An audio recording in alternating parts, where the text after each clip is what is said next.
ডিমের কোরমা বলো আর রোস্ট বলো একটা হলেই হলো, তাই না? বাট আমার কাছে এই ডিমের রেসিপিটা অনেক বেশি স্পেশাল লেগেছে, কারণ আমি স্পেশাল করেই রান্না করেছি। আসসালামু আলাইকুম, আমি Roksana Akter. Welcome to my daily blog. আজকে রান্না করব ডিমের কোরমা বা ডিমের রোস্ট। প্রথমে আমি ডিমটাকে সেদ্ধ করে চুলে ভালো করে লবণ দিয়ে মাখিয়ে ভেজে নিচ্ছি। ডিমটা ভেজে তুলে নিলাম। এরপর একটু তেল দিয়ে 2 কাপ পরিমাণ চপ করা পেঁয়াজ দিয়ে দিলাম। পেঁয়াজটাকে অনেক ভালো করে ভাজবো, ভাজতে ভাজতে একদম লাল লাল করে ফেলবো। আর দেখতে হবে যে পেঁয়াজটা কমে এসেছে কিনা। পেঁয়াজের পরিমাণটা যখন একদম কমে আসবে আর লাল লাল হয়ে আসবে, ঠিক তখনই আদা রসুন বাটা দিয়ে দিব। তার আগ মুহূর্তে ভালো করে ভাজতে থাকবো। দেখো পেঁয়াজের কালারটা চেঞ্জ হয়ে এসেছে আর পরিমাণও কম হয়ে এসেছে। এবারে আমি আদা রসুন বাটা দিয়ে দিলাম 1 টেবিল চামচ পরিমাণ। খুব ভালো করে ভেজে নিব। ভালো করে ভাজার পরে আমি 2টো এলাচ দিয়ে দিব আর 2 টুকরো দারুচিনি দিয়ে দিলাম। 1টা তেজপাতা মাঝখান থেকে ফেলে দিয়ে দিলাম আর 3-4টা লবঙ্গ দিয়ে দিলাম। এবারে একটু পানি দিয়ে দিলাম আর মশলাটাকে খুব ভালো করে মিশিয়ে নিচ্ছি। আরো একটু পানি অ্যাড করে দিব।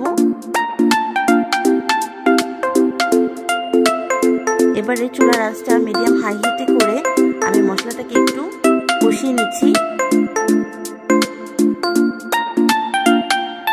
এ পর্যায়ে পরিমাণ মতো লবণ দিয়ে দিলাম, অল্প একটু চিনি দিয়ে দিলাম, এই 1 টেবিল চামচ পরিমাণ।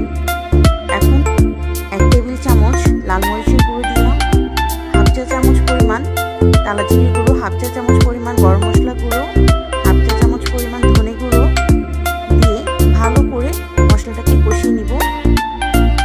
চুলার আঁচটা একদম হাই হিটে আছে। ভালো করে কষিয়ে এলে এ পর্যায়ে বাদাম বাটা দিয়ে দিব, বাটি ধোয়া পানিটা দিয়ে দিব আর হাই হিটে খুব ভালো করে মশলাটাকে কষিয়ে নিব।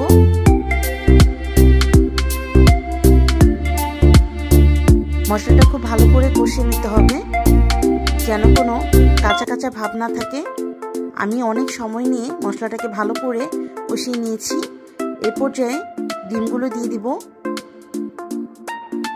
ডিমগুলো দিয়ে উল্টে পাল্টে নেড়ে চেড়ে আরো ভালো করে কষিয়ে নিচ্ছি। কষাতে কষাতে ডিমটার গায়ে যেন মশলা ঢুকে, আগে আমি ডিমটার গায়ে একটু চিড়ে দিয়েছিলাম। এবারে 4-5টা কাঁচামরিচ দিয়ে দিব। কাঁচামরিচটা আমি অল্প একটু করে মাথার দিকে ফালি করে রেখেছিলাম। কাঁচামরিচটা দিয়ে ভালো করে নেড়ে চেড়ে ঢেকে 5 মিনিট রান্না করেছি মিডিয়াম হাই হিটে। এই পর্যায়ে 1 কাপ পরিমাণ দুধের মধ্যে আমি অরেঞ্জ ফুড কালার অ্যাড করে দিয়ে দিলাম। খুব ভালো করে নেড়ে চেড়ে নিচ্ছি। চুলার আঁচটা মিডিয়াম হাই হিটে আছে। ভালো করে বলক চলে এলে এর মধ্যে আমি 1/2 চা চামচ পরিমাণ ঘি দিয়ে দিলাম আর দিব কেওড়া জল। এখানে আমি 1/2 চা চামচ পরিমাণ কেওড়া জল দিয়েছি। এবারে সব উপকরণ দেওয়া হয়ে গিয়েছে। ডিমটাকে খুব ভালো করে নেড়েচেড়ে রান্না করে নিয়েছি অ্যাজ লাইক এ চিকেন রোস্টের মতো। আর টেস্ট করে দেখেছি কিছুটা চিনি লাগবে, তাই কিছুটা চিনি অ্যাড করে দিলাম আর খুব ভালো করে নেড়েচেড়ে রান্না করে নামিয়ে পরিবেশন করছি। এবারে ডিমটা রান্না হয়ে গিয়েছে। এটার ফাইনাল লুকটা আমি দেখিয়ে দিচ্ছি। আমার ডিমের কালারটা ঠিক এমন হয়েছে। এই পর্যায়ে বেড়ে নিচ্ছি আর সেম কড়াইয়ে আমি ভেজিটেবল মাঞ্চুরিয়ানটা ফ্রিজ থেকে আগেই নামিয়ে রেখেছিলাম। এটা ডিপ ফ্রিজে ছিল, সেটা নর্মাল হয়ে গিয়েছে। এবারে সেম কড়াই আমি মিডিয়াম হাই হিটে গরম করে নিচ্ছি। এটা এখন দেখতে ঝরঝরে লাগছে, বাট নেড়ে চেড়ে আমি গরম করে নিলে এটার থিকনেসটা চলে আসবে। আমি গরম করে বেড়ে নিয়েছি। এবারে একটা পাতিলের মধ্যে আমি পরিমাণ মতো তেল দিয়ে দিলাম। এখানে 3 টেবিল স্পুন পরিমাণ তেল দিয়েছি। একটু নেড়েচেড়ে নিলাম। চুলার আঁচটা একদম হাই হিটে আছে।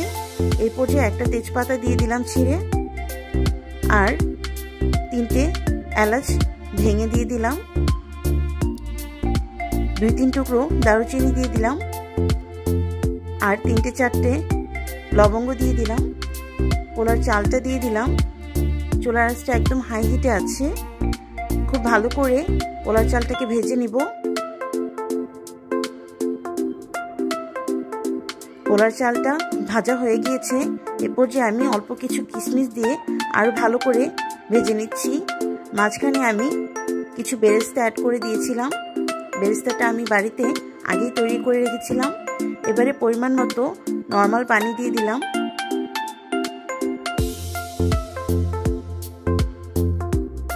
চুলার আঁচটা একদম হাই হিটে আছে। যখন পানিটা শুকিয়ে যাবে আর চালটা থেকে বুদবুদ বুদবুদ একটা ভাব চলে আসবে, ঠিক তখনই আমি চুলার আঁচটা কমিয়ে দিব। তার আগে আদা রসুন বাটা দিয়ে দিলাম, আর স্বাদ মতো লবণ দিয়ে দিলাম।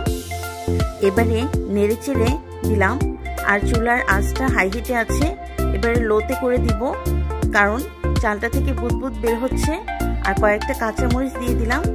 এবারে ঢাকনা দিয়ে ঢেকে আমি পোলাওটা রান্না করেছি 10 মিনিট। আর 10 মিনিট পরে উল্টে পাল্টে দিচ্ছি, যেন উপরের চালগুলো নিচে যায় আর নিচের চালগুলো উপরে আসে। এবারে আরও কিছুক্ষণ ঢাকা দিয়ে আমি পোলাওটা রান্না করে নিব, মিনিমাম 5 মিনিট। 5 মিনিট পরে আমার পোলাওটা একদম রেডি হয়ে গিয়েছে। দেখো, ঝরঝরে আর সুন্দর হয়েছে। এবারে গরম গরম পরিবেশন করব।